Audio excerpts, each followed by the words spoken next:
Bismillahirrahmanirrahim. Alhamdulillahirabbil alamin wassalatu wassalam ala asyrafil anbiya wal mursalin sayyidina wa habibina wa syafi'ina wa qurratu ayunina wa maulana Muhammad tibbil qulub wa dawaiha wa afiyatil abdan wa shifaiha wa nuril absar wa dhiyaiha wa qutil arwa wa qidaiha wa ala alihi wa sahbihi wa sallim. Subhanaka la ilma lana illa ma 'allamtana innaka antal alimul hakim. Rabbi shrah li sadri wa yassir li amri wa hlul 'uqdatam min lisani yafqahu qawli amma ba'd. Bismillahirrahmanirrahim. Wa qala musannif rahimahu wa ta'ala anhu wa qala alaihi salatu wassalam manibtuliya min hadil banat bi syai'in fa ahsana ilaihinna kunna lahu sitran minan nar. Wa qala alaihi salatu wassalam man kana lahu salasa banatin yu'addibuhunna wa yarhamuhunna wa yakfuluhunna wajabat lahul jannah albattah. Qila ya Rasulullah wa in kanata ithnatain qala wa in kana ithnatain qala fara'a ba'dul qaum an law kana qala wahidatan laqala wahidatan.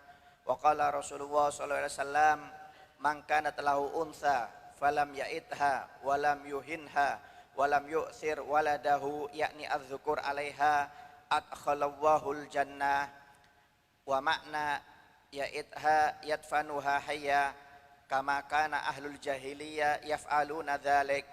Wa qad yasduru min ba'din nas al-aghniya idza akhbara bi huduthi bintin lahu aw li ghairihi minal kalimati syani'a ad-dala ala karahatil untha wa adamur ridha biha bima la yanbaghi wa dhalika minal makruhat wal mustakbihat wa huwa garibun mimma wasafa Allahu bihi ahlal jahiliyah fi qouli ta'ala wa idza busyira aduhum bil untha dalla wajhu muswaddan wa huwa kadhim ila akhiri ayat ala sa'a ma yahkumun.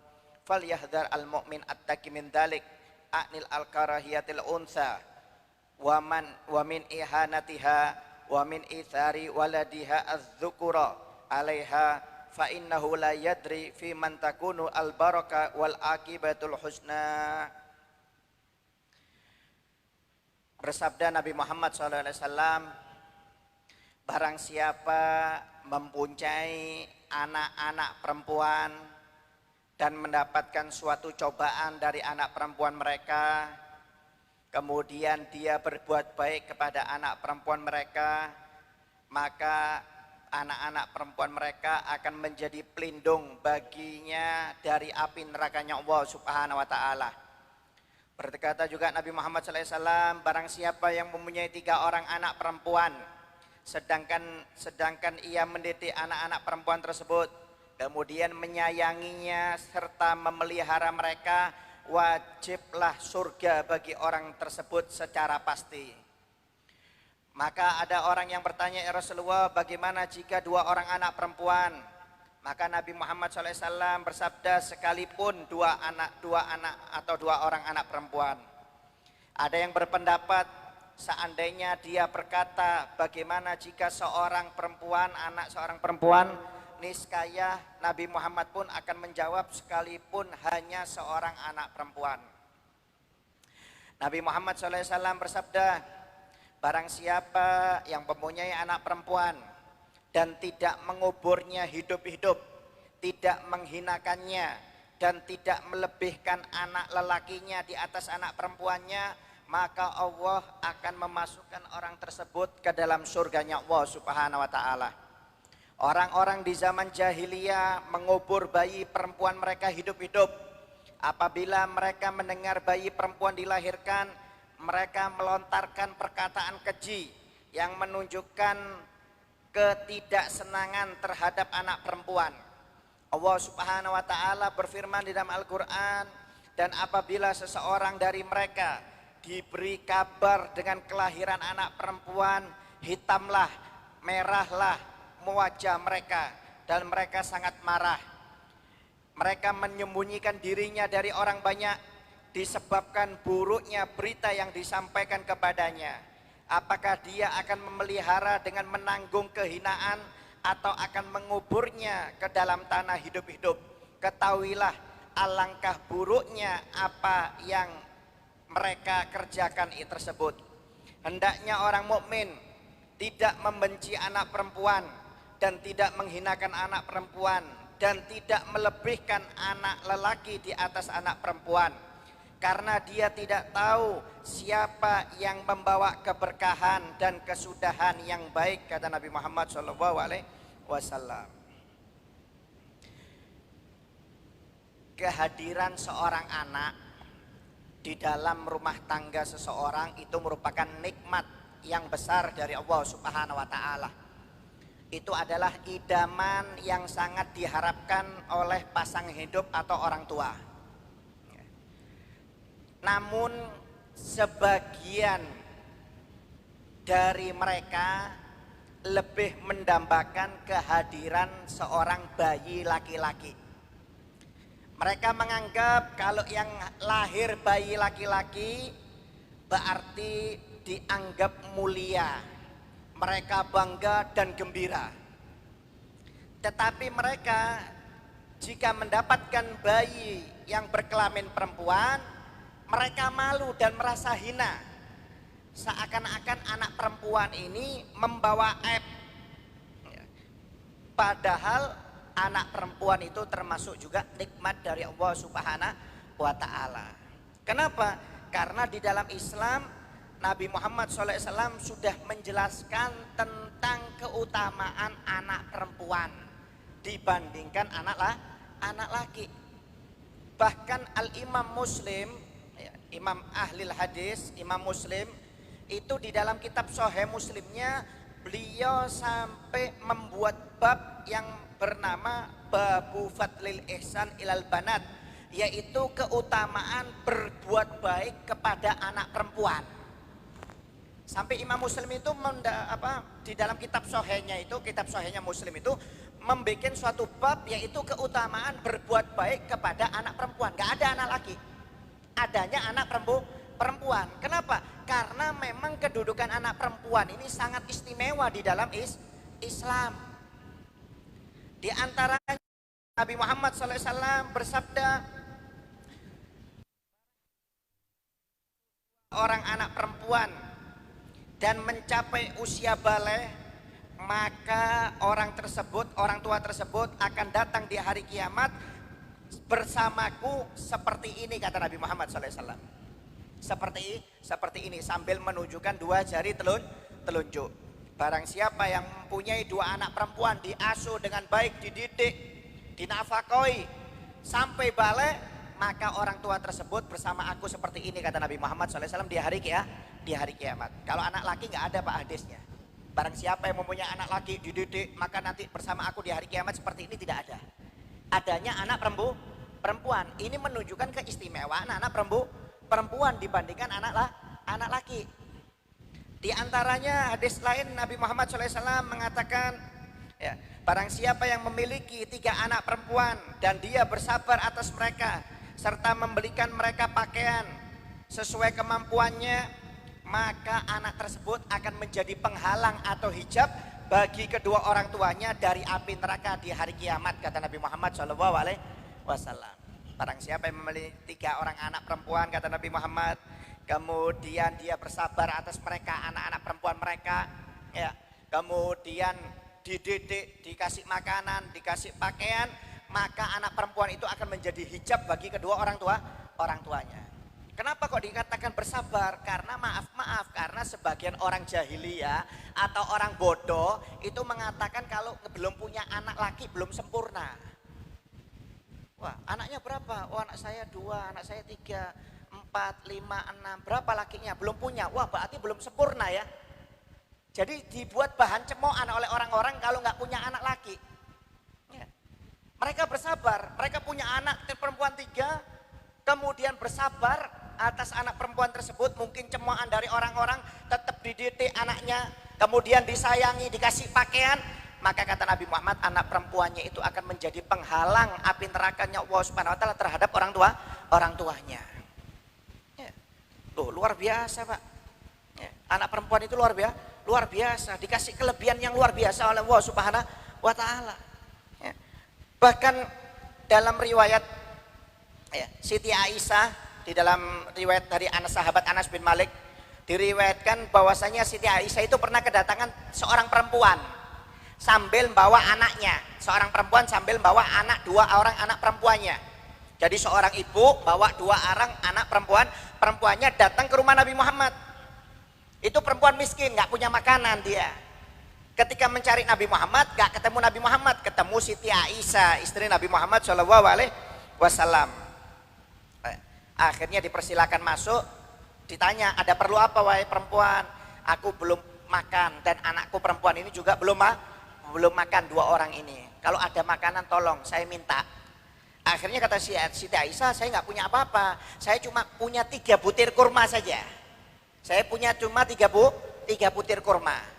Akhirnya diberikan 3 butir kurma tersebut kepada perempuan tersebut. Dipegang oleh si ibu, dikasihkan kepada anaknya perempuan yang pertama, kemudian dikasihkan kepada anak perempuannya yang kedua. Sisa 1 mau dimakan oleh ibunya. Ketika mau dimakan oleh ibunya, anaknya masih lapar. Minta kepada ibunya, bu, minta lagi. Mintalah lagi. Subhanallah, karena ibunya ini cinta kepada anak perempuannya 2 orang ini, nggak jadi dimakan.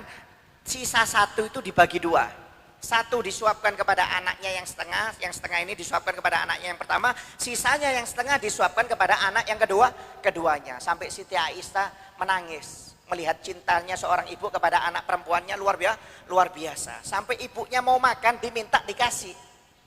Setelah perempuan itu pulang, Siti Aisyah bercerita kepada Nabi Muhammad SAW tentang cintanya seorang ibu kepada 2 anak perempuannya. Maka dijawab oleh Nabi Muhammad, maka kecintaan ibu tersebut kepada anak perempuannya 2 orang itu akan menyebabkan ibu tersebut masuk surga dan haram masuk nerakanya Allah Subhanahu wa taala, kata Nabi Muhammad SAW. Ya. Oleh karena itu, maaf Pak, jangan pernah membedakan anak laki dan anak perempuan. Kalau dilihat dari istimewanya, lebih istimewa anak perempuan daripada anak laki. Kalau ada orang beranggapan lebih istimewa anak laki daripada anak perempuan, atau belum sempurna kehidupan kita kalau belum punya anak laki, maka itu adatnya orang jahiliyah. Adatnya orang jahiliyah seperti itu. Ya. Di dalam Islam, Allah Subhanahu wa taala berfirman di dalam Al-Qur'an, wa idza busyira adahum bil untha dalla wajhu muswadda wa huwa kadhim. Jika mereka diberi kabar gembira tentang kelahiran anak perempuan atau bayi yang berkelamin perempuan, mereka itu langsung merah wajahnya, langsung hitam, menahan marah. Mereka nggak keluar rumah, kata Allah Ta'ala. Mereka menahan malu. Mereka bingung mau dikubur atau nahan malu. Sesungguhnya menganggap perempuan, anak perempuan sebagai hina, malu, aib, atau mengubur, itu adalah sejelek-jeleknya perbuatan, kata Allah Subhanahu wa Ta'ala. Adatnya orang dulu Pak, nggak suka kalau punya anak perempuan dianggap aib. Dianggap aib. Kalau punya anak perempuan itu aib. Makanya kebanyakan orang dulu banyak membunuh anak perempuannya. Ini Al-Quran yang menyatakan. Mereka nggak senang dengan kelahiran bayi perempuan, kata Allah Subhanahu wa taala. Padahal Nabi Muhammad sudah mengatakan haram untuk mengubur anak hidup, anak perempuan hidup. Diharamkan atas kalian 3 perkara, yaitu durhaka kepada ibu kalian, kemudian tidak menunaikan hak yang sudah disampaikan atau diamanatkan kepada kalian, dan mengubur anak perempuan kalian hidup-hidup, kata Nabi Muhammad SAW. Waliyadzubillah min dzalik. Ya. Bahkan Imam Ibn Hajar mengatakan orang dulu, jahiliyah dulu itu Pak, kalau mau mengubur anaknya itu ada 2 model. Orang jahiliyah dulu kalau mau mengubur anaknya itu ada 2 model. Jadi kalau istrinya sudah hamil besar, mau melahirkan, itu cara yang pertama dibawa ke dalam lubang. Jadi lahirnya suruh di depan lubang. Kalau lahirnya bayi laki-laki langsung diambil, dibawa pulang. Tapi kalau lahirnya perempuan langsung dimasukkan lubang, langsung dikubur. Itu adatnya orang dulu. Jadi mereka itu, kata Ibn Hajar, orang dulu itu punya 2 cara untuk ngubur anak perempuannya yang dianggap aib. Yang pertama, kalau mau melahirkan, sudah waktunya melahirkan, ya mungkin keluar darah, ketubannya sudah ada tanda-tandanya, itu langsung dibawa ke lubang Pak, depan lubang. Sudah digali lubang seperti kuburan. Jadi kalau anaknya yang lahir laki langsung diambil, kalau perempuan langsung dimasukkan kubur, ditutup. Langsung istrinya dibawa pulang sudah. Itu kebiasaan adat orang jahiliyah dulu. Kemudian yang kedua, kalau mereka nggak mau ngubur, nahan malu, nanti ditunggu kalau sudah umurnya sudah besar. Mungkin kasihan masih bayi dikubur, ditunggu dulu. Nanti kalau sudah umurnya 6 tahun ke atas, baru anak itu dibawa keluar. Ya, kata si ayah, kamu saya ajak ziarah kepada keluarga. Alasannya seperti itu. Itu nanti kalau sudah sampai tengah padang pasir, si anak itu disuruh melihat sumur, anak perempuan tersebut ketika melihat sumur didorong oleh ayahnya ke dalam sumur, kemudian dikubur. Jadi caranya mereka dua, kalau nggak dikubur ketika bayi, dikuburnya nunggu umur 6 tahun, kata Ibn Hajar. Kata Imam Ibn Hajar. Dan ini memang terjadi kepada salah satu sahabat Nabi Muhammad SAW, yaitu Sayyidina Umar bin Khattab. Ya, Sayyidina Umar itu pernah ketika diam, Sayyidina Umar itu menangis. Nabi Muhammad melihat Sayyidina Umar menangis. Nggak lama kemudian setelah menangis, Sayyidina Umar tertawa. Tapi heran loh, ini terbalik ini. Baru saja menangis, kemudian nggak lama kemudian tertawa. Setelah menangis, tertawa Sayyidina Umar bin Khattab. Akhirnya didatangi oleh Nabi Muhammad SAW. Wahai Sayyidina Umar, apa gerangan yang membuat kamu menangis dan tertawa dalam satu waktu berbarengan? Apa alasanmu ini? Kenapa kamu kok aneh? Di tengah-tengah menangis, berhenti kemudian tertawa. Kata Sayyidina Umar bin Khattab, ya Rasulullah, aku mengingat masa jahiliyahku dulu yang bodoh ya Rasulullah. Aku mengingat masa jahiliyahku yang bodoh. Dulu aku punya anak perempuan ya Rasulullah, aku kubur hidup-hidup. Aku menyesal, aku menangis. Seandainya anakku itu tidak aku kubur, mungkin dia sudah berkeluarga dan aku sudah punya cucu ya Rasulullah. Karena itu aku menangis, aku menyesal. Kenapa ketika zaman jahiliyah aku berani mengubur anak perempuanku hidup-hidup ya Rasulullah. Itu yang menyebabkan aku menangis. Kemudian dijawab oleh Nabi Muhammad, kenapa engkau tertawa? Kata Sayyidina Umar, aku juga mengingat zaman jahiliyah kebodohanku ya Rasulullah. Dulu aku sering membuat patung Tuhan ya Rasulullah. Patungnya itu dari gandum dan dari manisan. Jadi patung Sayyidina Umar itu dulu sebelum masuk Islam sering bikin patung Pak. Untuk disembah. Patungnya itu bukan dari batu, tapi dari gandum dan manisan. Gandum dimasak kemudian dikasih manisan. Seperti makanan itu. Aku taruh di depan Ka'bah. Tapi kalau musim paceklik aku lapar, aku ambil itu Tuhan itu aku makan. Tangannya aku ambil, nanti besoknya kakinya, besoknya lagi hidungnya. Itu yang membuat aku tertawa ya Rasulullah. Kok bisa Tuhan dimakan, kata Sayyidina Umar. Jadi Tuhannya dibikin dari makanan, dari gandum dan manisan. Kemudian kalau pas musim paceklik lapar, dimakan oleh Sayyidina Umar. Nabi Muhammad sampai tertawa-tawa Pak. Sampai tertawa, lihat kejahilian atau kebodohan Sayyidina Umar ketika sebelum masuk Islam. Sayyidina Umar itu dulu pernah ngubur anaknya perempuan. Jadi dulu istrinya Sayyidina Umar bin Khattab ini, ya, ketika melahirkan anaknya, itu Sayyidina Umar nggak ada di rumah Pak. Sayyidina Umar nggak ada di rumah sebelum masuk Islam ya. Itu istrinya melahirkan, tahu. Ketika melahirkan nggak taunya anaknya perempuan, berkelamin perempuan, takut istrinya Pak. Namanya seorang ibu pasti cinta kepada anaknya. Cuma adatnya orang dahulu kan jahat. Kalau nggak dikubur hidup-hidup, umur 6 tahun dikubur juga. Ketika bayi dikubur atau umur 6 tahun. Akhirnya subhanallah, si ibunya langsung memberi pakaian kepada anaknya, pakaian laki-laki. Bukan pakaian perempuan. Ya, kalau pakaian perempuan kan sama laki kelihatan Pak, mulai bayi Pak. Warnanya, motifnya kan sudah kelihatan. Langsung dikasih pakaian laki ini anaknya oleh istrinya Sayyidina Umar. Gak lama ketika Sayyidina Umar datang, ditanya, apa anak kita? Laki-laki. Oh senang Sayyidina Umar. Wah senang akhirnya. Senang, dicintai ini anak Sayyidina Umar. Dicintai subhanallah, dirawat sampai besar Pak. Umur 7 tahun, 8 tahun. Kebiasaan orang Arab kalau sudah umurnya 6 tahun ke atas diajak berburu. Kebiasaannya orang Arab dahulu. Diajak berburu ini anak. Ayo ikut saya berburu. Dikira laki. Gak tahu Sayyidina Umar. Gak taunya subhanallah anak ini minta kencing Pak. Minta kencing.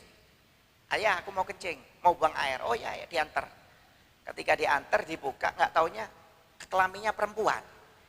Jadi selama bertahun-tahun Sayyidina Umar ini gak tahu kalau anaknya itu perempuan. Taunya laki, karena pakaiannya laki. Istrinya pun mengatakan laki. Ketika tahu perempuan Pak, marah Sayyidina Umar.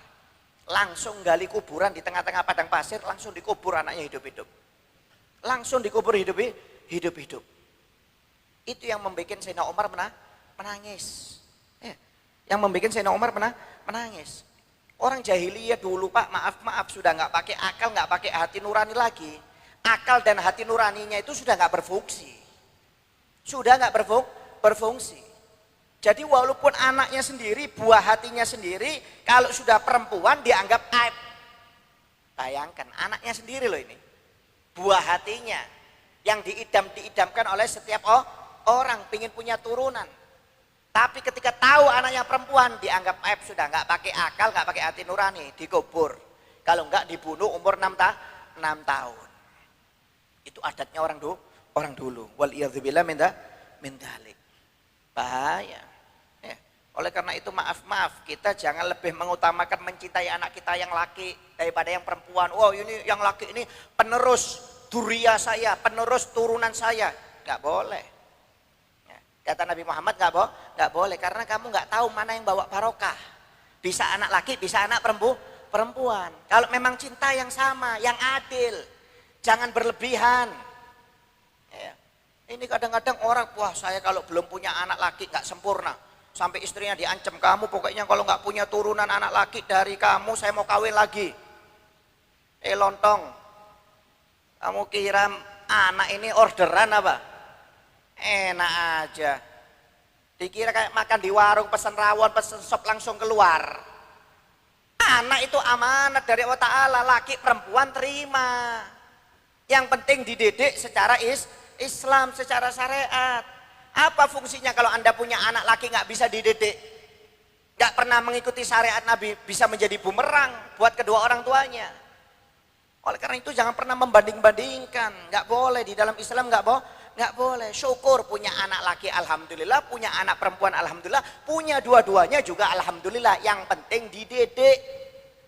Yang penting dididik. Ya, kadang-kadang ketemu orang ditanya berapa anaknya? Mau anak saya 5, 6, 7. Lakinya berapa? Nggak ada, perempuan semua. Wah, belum sempurna berarti. Seakan-akan dia Tuhan. Ya. Maaf, kalau ada orang mengatakan belum sempurna, kalau belum punya anak laki, ini berarti adat atau pemikiran orang jahiliyah yang dipakai. Wal iyadzubillah min dzalik. Ini adatnya orang jahiliyah ini. Makanya maaf, yang penting kita dikasih anak itu amanat dari Allah, syukuri Pak. Berapa banyak orang nggak dikasih anak sama Allah Ta'ala. Sudah berumah tangga kadang-kadang belum dikasih rezeki anak. Ini kadang-kadang sudah dikasih anak oleh Allah Ta'ala masih pilih-pilih. Minta laki, minta perempuan, minta laki. Kalau minta milih-milih itu Pak, masuk ke dealer. Pilih Honda tipe apa, Suzuki tipe apa, itu baru milih. Kalau anak itu amanah titipan dari Allah Ta'ala, jangan kita pilih-pilih. Ya, nggak boleh. Ya. Intinya perempuan itu mulia. Makanya zaman dulu itu maaf Pak, wanita itu nggak ada harganya. Anak perempuan dianggap aib. Kalau orang punya anak perempuan dikubur hidup-hidup, kalau enggak umur 6 tahun dibunuh. Perempuan sebagai istri juga dianggap aib. Ya, zaman dulu istri itu dihinakan Pak, nggak ada wibawanya istri itu. Orang dulu kalau menikah dengan perempuan dianggap pelampiasan nafsu saja. Perempuan zaman dulu itu Pak nggak dapat warisan Pak, nggak seperti sekarang. Kalau sekarang istri dapat warisan dari suami, anak dapat warisan, anak perempuan dapat warisan dari orang tua. Kalau zaman dulu nggak ada sebelum Islam. Perempuan nggak dapat warisan, dianggap hina. Ya, dianggap hina. Perempuan zaman dulu itu sebelum adanya Nabi Muhammad itu dianggap sebagai pelampiasan nafsu saja. Gak ada artinya, dihinakan Pak. Kalau pingin nafsu dikumpuli, setelah itu ditaruh tempat lain. Itu kebiasaan orang dulu. Bahkan kalau haid, perempuan haid zaman dulu, zaman jahiliyah itu disendirikan, nggak boleh satu rumah dengan keluarganya. Bayangkan kalau haid perempuan, anak-anak orang dulu kalau haid istrinya itu disendirikan Pak, dikasih rumah khusus, bahasanya itu kayak kandang, nggak boleh kumpul dengan keluarganya. Nanti kalau sudah bersih dari haid baru dibawa kembali ke rumahnya. Dihinakan perempuan dulu. Maaf, zaman dulu kalau Anda punya istri umpamanya, kemudian Anda meninggal, yang mewarisi istri Anda itu saudara Anda. Jadi perempuan itu nggak boleh kembali kepada keluarganya. Jadi kalau seorang suami ya meninggal kemudian meninggalkan istri, maka istri ini menjadi warisan dari saudara laki-laki suami. Terserah saudara laki-laki suami, mau dipakai boleh, mau dikumpuli boleh, mau dijual boleh, mau dibuang boleh. Mau dibuang boleh, haknya. Jadi gak bisa kembali ke orang tuanya. Jadi hina perempuan zaman dulu itu dihinakan. Makanya setelah masuk Islam, ajaran Islam, perempuan diangkat derajatnya oleh Allah Subhanahu wa ta'ala. Punya anak perempuan, pahalanya lebih banyak daripada anak laki-laki. Kalau punya istri wajib dihormati. Wa ashiruhunna bil ma'ruf, dan pergaulah istri kalian dengan baik karena sederajat perempuan dengan laki-laki, kata Nabi Muhammad SAW. Kalau Anda ingin diperlakukan dengan baik, perempuan juga diperlakukan baik, kata Allah Subhanahu wa taala. Enggak boleh tebang pilih. Semau-maunya aja. Oh, zaman dulu ngeri, Pak. Perempuan dikit-dikit tempeleng sama suaminya, dihinakan, dipukul, ditendang. Setelah masuk Islam, enggak boleh mukul. Istri dipukul, enggak boleh, haram. Enggak boleh mukul istri, haram, Pak. Kalau mukul itu cuma pelan aja, bukan mukul keras. Zaman sekarang pakai balok, kadang-kadang 10-10. Ya, mukul istri aja haram. Ya, apalagi zaman sekarang, suaminya yang dipukul, bukan istrinya lagi. Suaminya yang dipukul, waliyahzubillah min dzalik. Akhir zaman sudah. Ya. Suami mukul istri aja haram, apalagi zaman sekarang istri main pukul suami. Ya. Padahal di dalam Islam, maaf, suami yang berhak untuk memimpin rumah tangga. Zaman sekarang perempuan yang memimpin rumah tangga, suami mau keluar dimarahi sama istrinya. Mau kemana? Jam 10 pulang. Ya. Dimarahi macam-macam. Ya, apalagi kalau ngopi, hati-hati Anda. Ya. Dimarahi sama istri. Ya. Padahal yang berhak menentukan suami. Istri kalau keluar rumah izin dengan suami. Ini zaman sekarang dibalik. Suami kalau keluar rumah suruh izin suami. Ya. Ngatur rumah tangga, masalah keuangan, suami harus megang uang. Gak boleh istri, Pak, haram hukumnya. Ini zaman sekarang, suami gajinya istri yang megang semuanya. 24 jam kalau dapat uang, istrinya yang megang semuanya. Suaminya nggak boleh megang sama sekali, haram. Ini sudah akhir zaman. Ya. Ini akhir zaman sudah, ngeri, Pak. Makanya Anda maaf yang punya gaji ini nggak boleh dipegangkan 100% kepada istri, nggak boleh. Cukup berapa biaya bulanan istri makan hidup itu yang Anda kasih, sisanya Anda pegang. Nggak boleh semuanya dikasihkan istri, dipegang istri. Suami kalau minta masih izin dulu sama istri, kadang-kadang ngasih orang tuanya izin dulu sama istri. Akhir zaman, waliyadzubillah min dzalik. Padahal suami itu wajib, seorang laki-laki untuk menghormati perempuan itu hukumnya wajib, nggak boleh dolim. Tapi akhir zaman sekarang kadang-kadang perempuan yang dolim kepada suaminya. Waliyadzubillah min dzalik. Ini sudah akhir zaman sudah. Ya. Hati-hati. Oleh karena itu jangan sampai kita menghinakan perempuan. Intinya kembali untuk memuliakan perempuan. Baik itu istri kita, apalagi anak kita. Ya. Jangan menganggap anak perempuan itu Pak, enggak, Pak. Anak perempuan itu luar biasa. Anda lihat anaknya Nabi Muhammad. Nabi Muhammad itu punya anak 7. Tapi satu anak Nabi Muhammad yang perempuan dijadikan Sayyidatun Nisa Ahlil Jannah, pemimpin perempuan di surganya Allah Ta'ala. Salah satunya anak perempuan Nabi Muhammad, yaitu Siti Fatimah. Loh, itu patokan. Kenapa kok bukan anak laki Nabi Muhammad yang dijadikan pemimpin laki-laki di surga? Kok malah anak perempuan Nabi? Itu menunjukkan tentang keistimewaan anak perempuan. Ya. Sampai-sampai maaf, kata Nabi Muhammad, seluruh anak nasabnya kembali kepada ayahnya. Kecuali anak cucu Fatimah, nasabnya kembali kepada aku, kata Nabi Muhammad SAW. Menunjukkan keistimewaan Siti Fatimah. Anda ini, Pak, atau saya, itu nasabnya kembali ke bapaknya, Fahmi bin Abdurrahman. Ya. Ahmad Syarifuddin bin Lukis, kembali ke ayahnya. Hanya Siti Fatimah saja. Anak cucu Siti Fatimah itu nasabnya kembali kepada Nabi Muhammad SAW. Siti Fatimah punya anak Hasan dan Husain. Hasan dan Husain binti Fatimah binti Nabi Muhammad SAW. Bukan kembali kepada Sayyidina Ali bin Abi Thalib.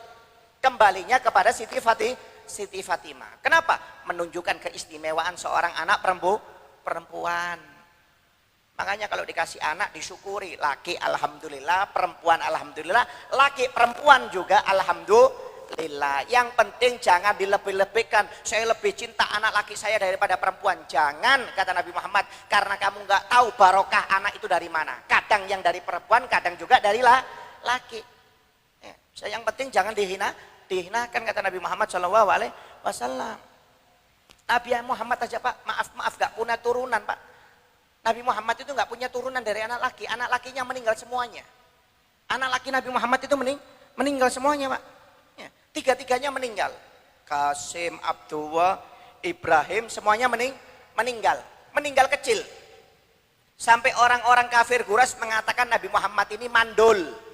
Nabi Muhammad ini mandul, gak punya turunan. Karena orang turunan itu biasanya dari anak laki. Yang hidup malah anak Nabi Muhammad yang perempuan. Empat-empatnya hidup yang perempuan. Yang 3 laki-laki meninggal semuanya. Meninggal semuanya. Orang-orang kafir Quraisy mengatakan Nabi Muhammad mandul. Maka Allah Subhanahu wa taala mengeluarkan ayat Al-Qur'an, inna a'tainakal kautsar fasholli rabbika wanhar inna syani'aka wal abtar. Wahai Muhammad, yang mengatakan kamu mandul, dia yang mandul gak punya anak, kata Allah Subhanahu wa taala. Yang menghina Nabi Muhammad mandul. Ya. Tapi akhirnya apa? Allah memberi kekhususan kepada Nabi Muhammad lewat turunannya yang perempuan. Nasabnya anak cucu Siti Fatimah kembalinya kepada aku, kata Nabi Muhammad SAW. Ya. Ini menunjukkan keistimewaan anak perempuan. Makanya jangan tebang pilih Pak. Kalau Anda menghina orang umpamanya, wah nggak punya anak laki, nggak sempurna. Ibaratnya Anda menghina Nabi Muhammad SAW. Karena Nabi Muhammad nggak punya turunan laki.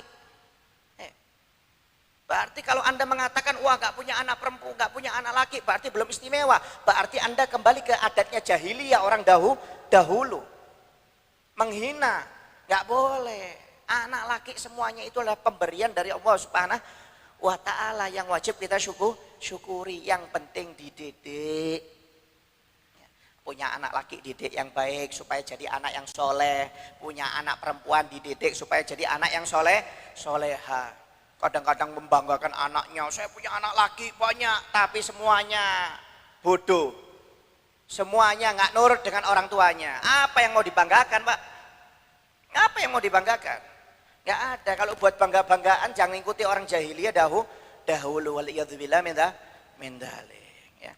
Intinya pokoknya kata Nabi Muhammad, anak adalah karunia terbaik dari Allah Subhanahu wa taala, nikmat yang baik dari Allah Subhanahu wa taala yang wajib kita syukuri. Punya anak laki syukur, punya anak perempuan syukur, jangan sampai membandingkan anak laki dengan perempuan. Bahkan kalau di dalam hadis, anak perempuan itu lebih istimewa daripada anak laki. Kenapa Nabi Muhammad mengeluarkan seperti itu sabdanya, perintah dari Allah? Karena untuk menghapus adat-adat atau pemikiran orang-orang jahiliyah dulu. Ya. Mudah-mudahan intinya anak kita jadikan anak yang soleh, anak-anak yang soleh-soleha, yang manfaat dunia dan akhirat. Amin ya rabbal alamin.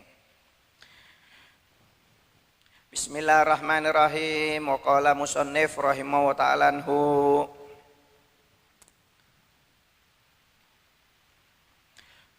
Babul arkanis shalah.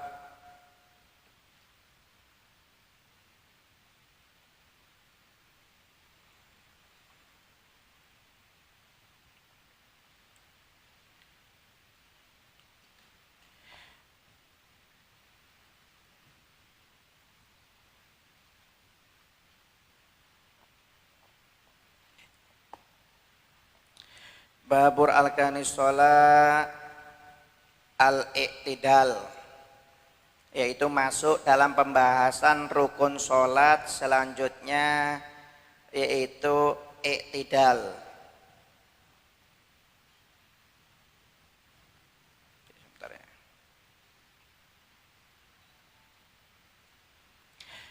Iktidal, apa itu iktidal? Iktidal kalau secara lughatan, secara bahasa artinya adalah al-istiwa wal istiqomah atau al-intisab, yaitu artinya tegak, berdiri, lurus. Itu arti iktidal. Jadi kalau ada orang yang bertegak, berdiri, lurus, itu namanya iktidal secara bahasa. Tapi kalau secara syariat beda. Secara syariat iktidal adalah audul musolli ila makana alaihi qabla ruku'ihi. yaitu kembalinya orang yang sholat ke dalam keadaan dia sebelum rukuk, itu namanya i'tidal. Jadi keadaan sebelum rukuk kan berdiri. Nah, kembali dari keadaan sebelum rukuk itu namanya i'tidal. Ya, jadi namanya i'tidal. Apa yang dinamakan i'tidal? Yaitu kembali berdiri tegak seperti sebelum dia rukuk, itu baru dinamakan i'tidal. Kalau berdiri tegak sebelum rukuk namanya bukan i'tidal. Paham ya? Jadi i'tidal itu artinya berdiri tegak. Apa bedanya i'tidal dengan berdiri tegak? Bedanya kalau i'tidal itu setelah rukuk. Setelah rukuk berdiri kembali secara tegak, itu namanya i'tidal. Tapi kalau sebelum rukuk dia berdiri tegak, namanya bukan i'tidal.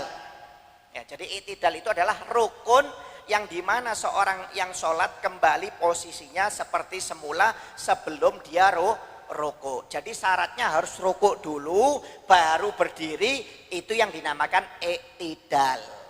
Jadi i'tidal itu artinya berdiri tegak lurus setelah rukuk menurut syariat. Syarat-syarat i'tidal. Ya, syarat-syarat i'tidal apa? Ayyasiha ma qablahu, yaitu rukun sebelum i'tidal harus sah. Apa rukun sebelum i'tidal? Yaitu rukuk. Jadi sebelum rukuk itu harus sempurna, sah. Setelah rukuk sempurna, sah, baru dia berdiri untuk melakukan i'tidal. Jadi kalau rukuknya belum sempurna, belum dikerjakan, dia nggak boleh i'tidal. Jadi syaratnya i'tidal itu adalah yaitu rukun sebelum i'tidal harus sah. Artinya apa? Rukuk. Harus rukuk dulu dengan benar, setelah rukuk dengan benar baru dia i'tidal. Itu syarat yang pertama. Kemudian ala yaksida bihi ghairuh. Ya, sama seperti syaratnya rukuk, yaitu hendaknya dia melakukan i'tidal itu bukan karena yang lainnya. Dia berdiri tegak lurus memang karena niatnya i'tidal. Ketika rukuk mau ditendang sama temannya, mukanya ini. Wah, ketika mau ditendang dia langsung berdiri untuk i'tidal, nggak boleh, nggak sah. Berdirinya dia bukan karena untuk i'tidal dari rukuk. Kenapa? Takut ditendang temannya. Ya, takut ditendang temannya. Ya, umpamanya kalau sujud, ya mainan tendang-tendangan dari belakang itu. Umpamanya anak-anak biasanya maaf kalau orang tua ya keterlaluan masih main-main. Ya, kan anak-anak itu kan suka dari belakang temennya kan ditendang-tendang. Nah, dia berdiri dari sujud karena takut ditendang temennya untuk duduk di antara dua sujud. Ini nggak boleh ini. Kenapa? Berdirinya untuk bahasanya untuk menghalangi dia supaya tidak kena tendangan. Ini nggak